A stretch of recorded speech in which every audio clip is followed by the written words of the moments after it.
CO साहेबांनी सांगितलेल्याप्रमाणेच मी त्यांना लोकांना आवाहन करेन की जी काही त्यांना मदत आवश्यकता असेल तर त्यांनी नगरपालिकेशी संपर्क करावा, पोलीस प्रशासनाला सुद्धा त्यांनी संपर्क करावा. त्यांना जी काही मदत असेल त्यांनी पोलीस स्टेशनला यावा. आम्ही सुद्धा ती मदत मिळवून देण्याकरता त्यांना मदत करू. आणि नदीच्या काठावरती लोकांनी दक्षता राहायचं आहे. ज्या ज्या भागामध्ये पाणी शिरलेलं आहे त्याही नागरिकांनी दक्ष राहायचं आहे. रात्रीसुद्धा आम्ही त्या भागामध्ये पेट्रोलिंग करून लोकांना सतर्क केलेले आहेत. सध्या आपण त्या घरामध्ये राहण्याकरता जाऊ नये, आपण वेगळ्या ठिकाणी राहण्याची व्यवस्था करावी. जोपर्यंत अलर्ट आहे तोपर्यंत तिथे जाऊ नये.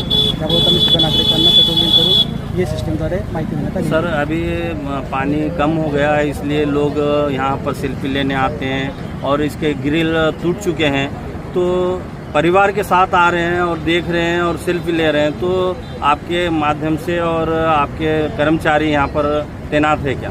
बरोबर आहे, आम्ही बंदोबस्त लावलेला आहे. इथून सर्व लोकांना आम्ही जे सेल्फीसाठी येतात आहेत त्यांना इथून काढत आहे आम्ही.